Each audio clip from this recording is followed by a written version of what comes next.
African man. Why must I chase the cat?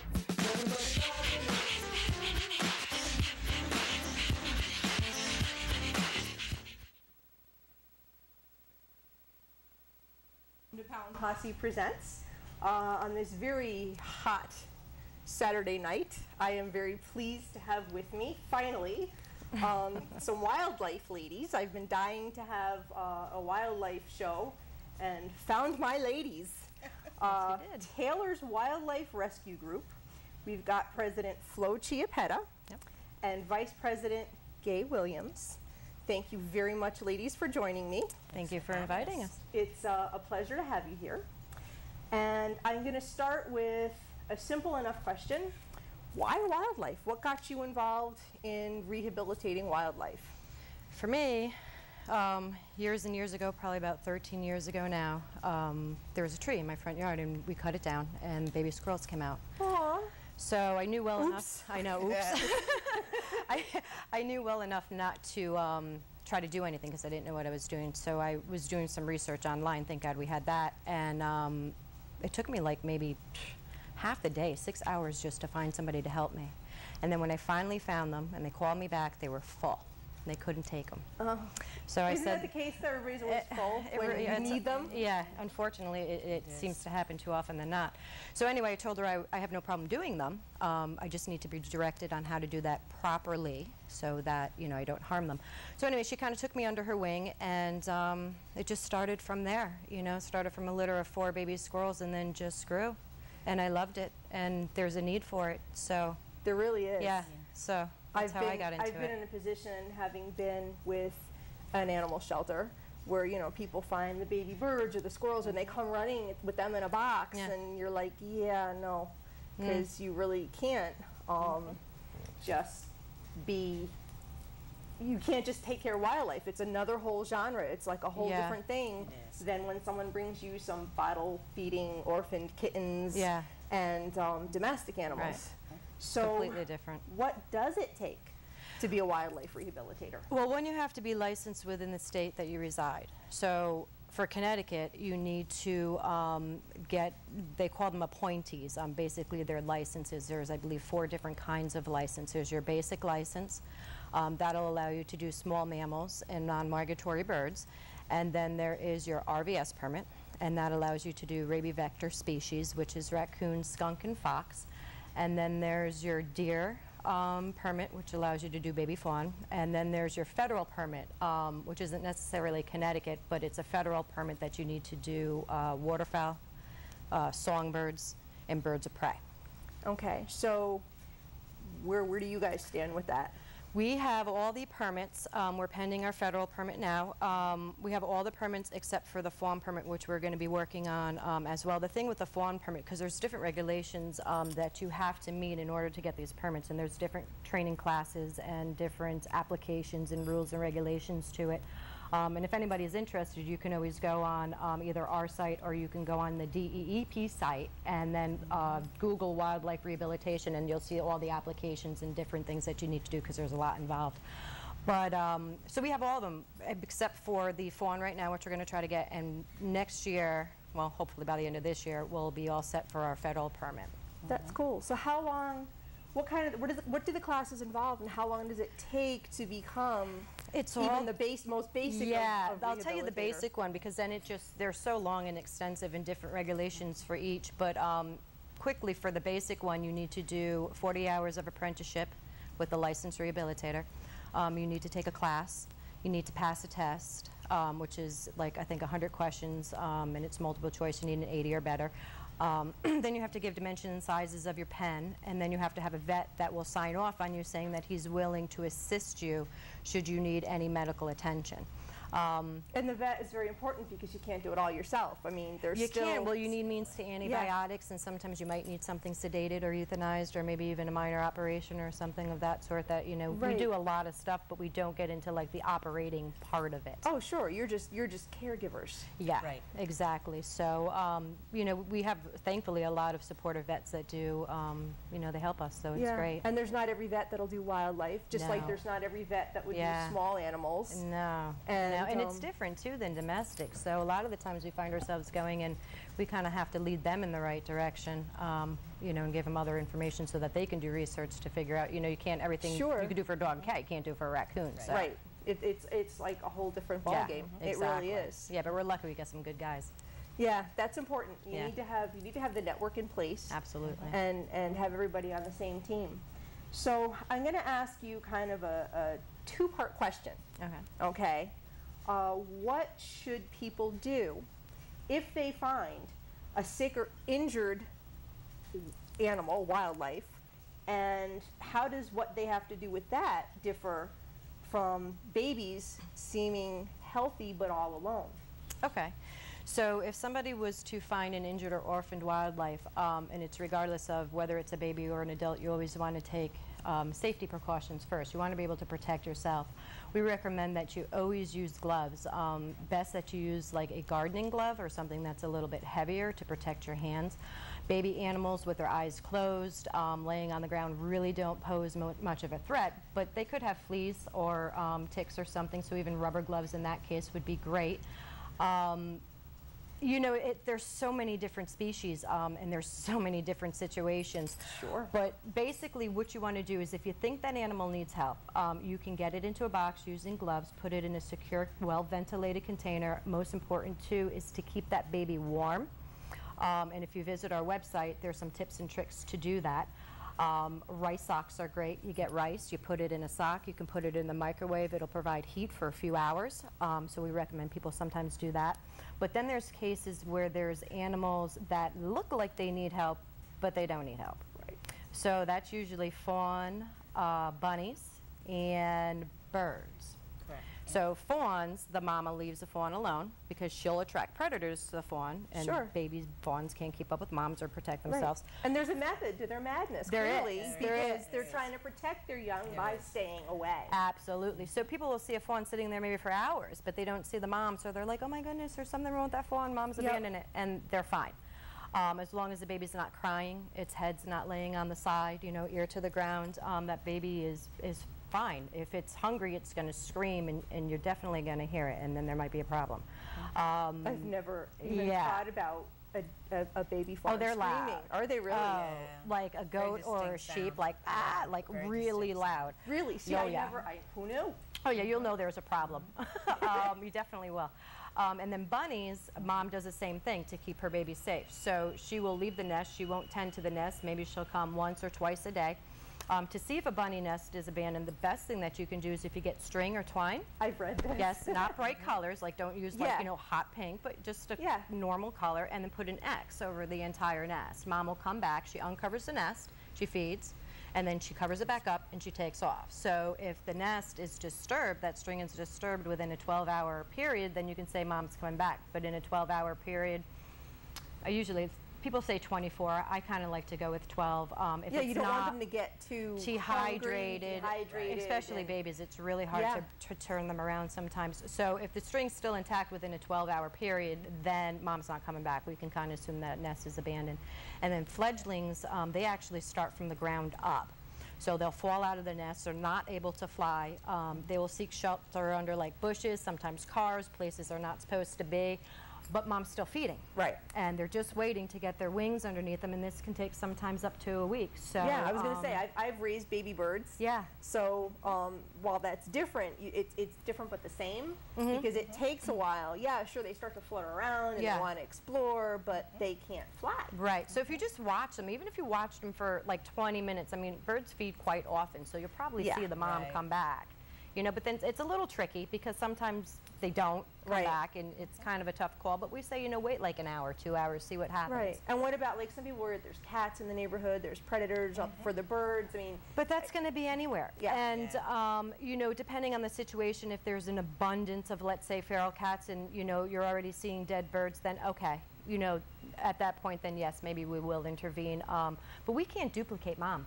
No. You know, she does the best job, and these animals are all pending release back into the wild. So if the mother can raise them, better for the wildlife. Absolutely. You know, and we can't duplicate the milk either. So, you know, they need their mama.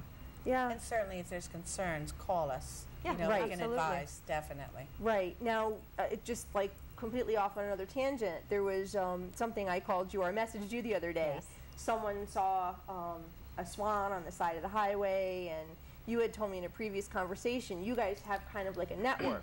Yes. So even if you're not necessarily in the same area, Right. you have a network where you can get hopefully somebody in a different area to Yes. come out and investigate or help or Right. whatever. Right. So yes, so in that case, what we would do is we would send out an email for this particular situation would be to the DEEP, and they have a list of all the licensed rehabilitators in the state of Connecticut, and some are listed, some aren't, but they have them all. So what they'll do is they'll send out an email to everybody throughout Connecticut, and you know, we just hope that somebody's available to help. Okay. Yeah, and then there's also, you know, people that we can refer to as well, or at least maybe even tell them what to do Right. while waiting for help. Sure. And then we get transporters. We can sometimes work out a transport too. Because, you know, nobody likes to think that, you know, oh my God, there's, you know, an animal and it's in danger and I Yeah. want to help, but I don't know what to do Yeah. or do something wrong. I mean, if there's like an animal on the side of the highway, you're running a big risk you of really making are. it Yeah, worse. you got Not your only- personal safety yeah. comes first. Yeah, you know, but plus you don't want to definitely. spook the poor thing Right, and have it run into- out in front right, of a truck exactly. anyway, and Right. then like, what did Defeating you the whole really do? purpose, Mhm. right. And water birds can be particularly dangerous. So you really need to know when you get involved in this to know your species and how to protect yourself first. For instance, a water bird, that can the be fish. Well, you know, nasty. not just that. You know, the fishing birds with the really long beaks. Yeah. They fish. Yeah. So if they're hurt or there's something wrong, obviously if they're hungry. Now, if they fish, they're going after something shiny. Your eyes are shiny.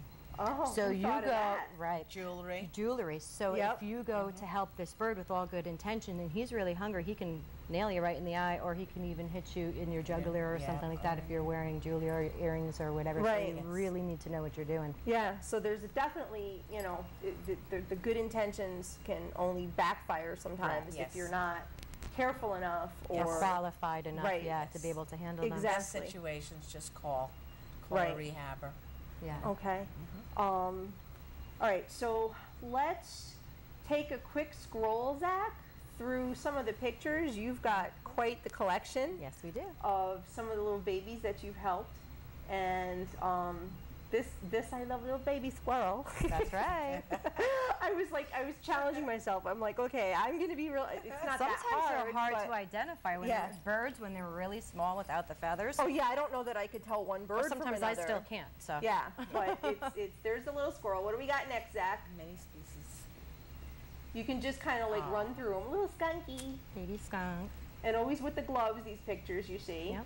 And you've got the two little babies there. Yep, they're- Skunks are cute. Now, how do you I stay away love- from getting Skunks sprayed? actually are one of my favorite, and they're not too quick to spray. A skunk, and this is good to know as well, if you ever saw a skunk out in the wild, if you, and I know it sounds silly, but if you speak to it in a calm voice, you approach it, calm it yeah. down, because what's going to happen is if an animal's going to attack and eat something, like let's say a cat, Yeah. they're stealth, they're quiet, they Right, don't right, make a right. sound.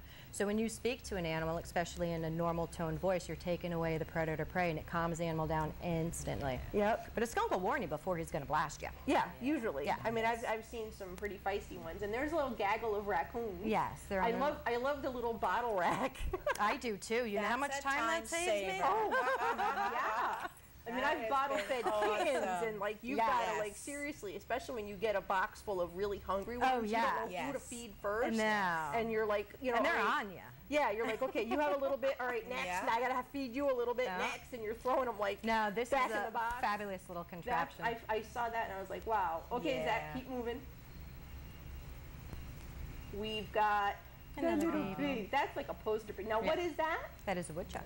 That's what I thought. Groundhog, yeah. That's what I thought, and a lot of people don't realize a woodchuck is a groundhog. Exactly. Groundhog, Yep. Exactly. Yep. So they're Baby bunnies. Yeah. They're so cute. That one in the middle was a little bit older, and the rest were young, and they were snuggled up to him. Aw, and little possums. Yep. What else we got? That's a little fox. Yes. Yeah. I love the ears. And that one was the one that stumped me. Yeah. That's actually a stumps flying. a lot yeah. of people. You'd be surprised. That's Those a big flying, eyes. Flying squirrel. They're nocturnal, and that's why the eyes are so large. But Okay. you don't. So people don't even know that we have them in our area That's because I they was are just going to nocturnal. say, how, Exactly yeah. right, yeah. Okay, so Yeah. there we Yeah. go. I didn't know. Yeah, they're Yes. nocturnal. I had no idea. And a little chipmunk. Yep. I love chipmunks. They are like living like all around my yard. And of course, a little baby Yeah. deer. Yep. And I think there was one more after I this. think a bird. Yeah, Yeah. the little bird. Yep. Now, again, having fed birds, like I did like the whole hand feeding thing, because you know, at 2 weeks, if you take them and start hand feeding them, they're supposed to be nicer and the whole bit, and it saves mom from pecking at them and like you know, wanting them out of her hair. So I can certainly relate to the bird feedings, and if you have to start any earlier than that 2 weeks, they require constant feeding. That I know. Yes, they do. Like They every do. hour. Yes, every hour, they hour and do. a half. Yes. Yeah. It's not so bad though. I mean, when we got into the birds, I was like, that's one of the reasons why we waited so long to get into the birds. But they're so easy because they open their mouth and you just put the food in. Yeah. Where mammals, it's a battle just to get them hooked onto the bottle or the Right, syringe right, or right. something. It's a lot of work. But birds are so easy Yeah. in that sense. Now with the Most of them anyway. the wild birds, you've got like the crop and Different birds do. So Okay. like a pigeon would have a Yeah. crop, but like a sparrow wouldn't. Okay. Yeah, I always wondered. Again, there's things I don't know. folks. Yeah, yeah. There's a And- lot of different species, and they're all different. Some are insect eaters, some are seed eaters. You know. Yep. So. Yep. Yeah. So like I know, like you always had to worry about not making the crop too full and having the temperature just right. Yeah. You don't want it to sit in the crop. Yeah. And Right. you want it to move. And so again, that's what the training Comes with is training, for. yeah, and Yep. learning how to That's do it. that. So, Yeah. and when to cut them off, because sometimes you do get the beggars. Yeah. Exactly. And you know, like any animal, wild animals will Same thing. feast when they Same thing. can. Absolutely. Yeah. I mean, it's crazy, but it's true. Yeah. Yes. So I'm going to go there. One of the things that I talked about a couple weeks ago was a baby fawn. And Zach, can we pull up those pictures just like really quickly? And there was a lot of fast and furious information coming out, and some of it was right and some of it wasn't Yeah. so right. And I got caught in that crossfire of There's- maybe not all of the Yeah. right stuff. It was confusing. It was very confusing. So if you ladies want to take it from the top and bring us through where we stand today on this baby. I know a lot of people, there was like a lot of outcrying because like I did. Yes. I posted this on Facebook too. Thankfully, and people were yeah. like, wow. And we're Yes. glad that that happened because Yeah. that's probably what's going to reopen this case, which is Yes. just phenomenal that we got so much support on this. So Yeah. That's great. So You want to, go for it. Well, we received a call on a deer that had been hogtied and basically abused. They had planned to beat it with a shovel. They had chased it into some water. They had chased it into a trailer head on Nice. while it was trying to look back to see how far they were. Yeah. Poor thing. And then hogtied it and had planned to beat it with a shovel, and it was rescued by an estate worker and then transferred to a woman who has done rehabbing with us, who's a volunteer. She brought the deer to us, and as you can see, all That's what four it came in legs like, yeah. are bound. But they're not only bound, they're bound with twine, they're bound with zip ties. zip ties, a belt. Yeah, duct they tape. like meant business. That wasn't They just meant like It was really business. hard to get all that off. And And there's- we're cutting. We're like, what else is on here? My Yeah. goodness. This baby is only about a month old. yeah, This was needless. yeah. And that took more than one person to do. It had to. and Certainly, Yeah, certainly, yeah. absolutely. You need two hands Absolutely. to Those do are a the zip zip tie. ties. Those are the Yeah. zip So ties around the tight. legs. Yeah, you can tell. I thought it was cutting the circulation off that poor leg. You know, and there's the belt. Slowly but surely, we got everything off and put her down, got her calm, and then the main intention was to get her up to Wildlife Line, where she should get the care from Debbie Corcione, Okay. who's one of In Sherman, three yeah, in one of Sherman, one of three wildlife rehabbers Yeah. licensed to do deer. In the Okay. state of Connecticut. state yeah. of All right. And Connecticut, again, yes. you said you have to be licensed Yes, you to do. do Yeah, deer. I mean, you can do absolutely do. short term, but the best scenario is to have the animal in a situation where there's other fawns. Right. One of the Right. things that were holding us back from getting our license is you need a lot of, like, you need a really big enclosure. Yeah, We just sure. They're don't have not the like room, little cage so- animals. Yeah. Right. So. We'll Right. take the camera back, Zach. Right. So then there was an article in the paper and some more. So yeah, when the baby came in, we were just like, oh my goodness, you know what happened here? They explained the story, and we're like, you know, we're going to have to report this, being licensed and just morally. If we sense cruelty, it's something that we do have to report. Sure. So we made them aware of that, and that's what we did. And then an investigation was to follow. Unfortunately, the first investigation didn't go very well, and we're not 100% sure why. We told our story, and you know, they did a thorough investigation from what they said. Investigation, Or so they said. And then they closed the case. And then they Yeah, closed I the mean, I case. can't imagine. I think I read they said they didn't see intent of cruelty. You tied that thing the way Yeah. you tied that thing without wanting to be cruel. I think everybody basically I'm sorry, I get mad. everybody No, I tried know. to cover their butts, and Yeah. so they were changing the story. So everything became so convoluted. There was, like the latest one, they were stuck in mud. But when we received this deer, there's two things we know for sure. The deer was hogtied to the extreme. So it wasn't something that was necessary. If they said it was for transport, you don't need to go through 4 different pieces of material to do that. No. The second thing is the deer came in wet. So water was obviously a Came into factor. play. Yeah, and a deer's not hanging yes. out in water for its No. on its own. No. And the deer was severely stressed out. So if this deer was sickly or injured, there really probably wouldn't have been much of a chase. Right. So clearly it was healthy, and Exactly. it gave its Exactly. best chase. And then the Exactly. eyes were very dilated, and that to us is a sign of either severe stress, which obviously was the case, but also head trauma. Yep. Could be the case of that too. So Because nobody knows there was the intent to beat it, but no one knows that it was or wasn't. right. Right. Right. And we're not even sure how long it was actually laying hogtied either. So the whole thing is just very traumatic. So when we got it in, we treated it for swelling and you know, got it settled. And then what we wanted to do, like she said, is bring it up to the wildlife line in Sherman to Debbie. 1, because she has other deer. 2, she's very experienced with deer.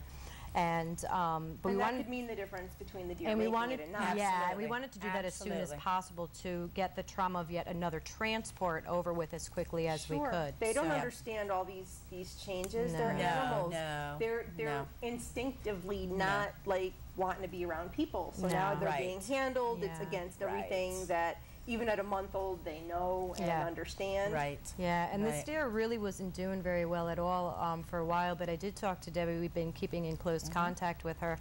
And as of yesterday, she did say the deer finally started eating. Nice. So Yes. this Because is the a big baby's been turnaround. struggling. Yes. He's been And losing weight, that's- he's been struggling, he's got a Yes. problem with his hind leg, and then what happens is when you're severely stressed out, just like humans, your immune system lowers, so now you're Yeah. susceptible Sure. to other problems, so now it's got something going on with its eye, so now she has to treat the eye in conjunction with everything else that's going on, but it's poor doing better, thing. so it's taking a step forward, so we're really, really happy about Yeah. that. Even a Yeah. small step forward. That's what I said, just one Yeah. step. Yep. Even if it's maybe a false hope in the long run, at least Yeah. it you know, it's something. Absolutely. It's in good hands, and I'm pretty confident that Debbie's going to be able to have this baby pull through and then be released. Now, So- what do you think it's going to take to get anywhere with this investigation? The public, just the outpouring of the public and the emailing of the DEP and asking what's going on with this case and any more You hear that, information, and even contacting the Humane Society of the United Yep. States. They actually contacted us the other day. And keeping this, you know, the light on this, because as long as we keep the light on it, they have to do something. Yeah, they can't sweep it under the Yes. carpet and try to make it go away. And because of the public support, which I want to thank everybody for, being they're, reopened. They're going to reopen Yep. it. If They're it gonna wasn't reopen for the that, case, they wouldn't yes. do it. So, you know, it's really, really important. It's the only way that you get things done. Unfortunately, it's the community pulling But together. we want to and- thank Yep. you all for your help Yeah. Yep, and your so support. people absolutely keep it going. What I'm going to ask for now, Zach, is if you will bring up the logo for these lovely ladies. We are going to give out the contact information. I love it. I love the little tails on the heart. That's Yeah. like so cool. So Tailor's Wildlife Rescue Group, Inc. What is the best way to contact you guys? You can contact us directly by phone, which is 203-524-2189, or you can also visit our website, which is taylorswildlife.com. The only thing I would ask is if it's about an injury or an orphaned wildlife, please don't email us, but call us directly, because Sure. sometimes More it can be response. Yes. yeah, because Yes. it can be a day before we get a chance at this time of the year to check our emails. So yeah, definitely at our website, taylorswildlife.com, or call us directly. Okay. And you have a direct email?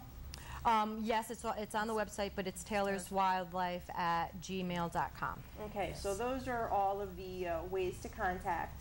And if anybody wants any more information on what they can do about the poor little deer, They can you can email guide us. them. Yeah, email us, call us if Absolutely. you would like any more information Yep. on, We'll take the camera back, Zach. finding animals. You can get all that stuff from our website. Yep, So. so you're perfectly willing to guide people along. absolutely. And if Absolutely. it's an Yeah. animal you can take in. And if Yes. anybody Oh, wants to be a absolutely. rehabilitator, contact us as well. Yep, sure. So, if Absolutely. there's anything that you want to know, these ladies are more than willing to Oh, answer your absolutely. questions. So, to find out more, one more time with the phone number, because I think that's the most critical. Yeah, and I thing. should have probably put a slide up there, but it's 203-524-2189. Okay, one more time, just Two- just for the flow. 203-524-2189. Okay, so those are all the ways to contact Flo and Gay. Yep. And I thank you very much Thank you for so joining much. me Thanks for tonight. having us. I know in just a second Zach's going to put up the credits. Okay. And I blindside you now with one thing that I didn't explain to you before we went on the air, and that's our way of saying good night, which we'll get to in just a second, because the credits have to come up first. No, we're And- going to do a dance. I'm not that good at that. Yeah, exactly. There's going to be a little bit of a shimmy. There's and a good shake. beat. Yeah, right. No, see, I do actually. That's like all I do. Like all my little jigging while my intro is on. You saw me. I Yeah. can't help myself. My people who watch the show are probably so sick and tired of me. Like, oh yeah, I love my intro. Oh yeah, I love it. And it doesn't even play on YouTube because YouTube mutes it. Oh, no. So you have to go and listen to that on its own. Oh, I'm going to. Yeah, it's there. It's all Absolutely. on the Absolutely. page. So Zach, how much time do we really have? How many? 35 45 seconds? 45 All right. seconds. Well, we can definitely kill a few seconds here. Think of a question. What is the coolest thing you've ever had to rehabilitate? I don't know. I don't think I can think that fast, but I can tell you the most animals that we get in is probably raccoons. Okay, that's cool. All right, do it with me, They're all ladies. cool. What We're are we going to doing? say goodnight. We're going to go peace, Peace, love, make a little heart, love. and dogs. Oh, and dog. I don't Yeah. think I have my thumb right. It's just like your peace sign. It's just a piece But we're of gonna the hold little up. bent. Yep. Peace, love, and dogs. Yay. I think mine looks Pretend, like, pretend I think it's a mine squirrel. looks like a duck. Yeah, pretend it's anything you want. It's okay.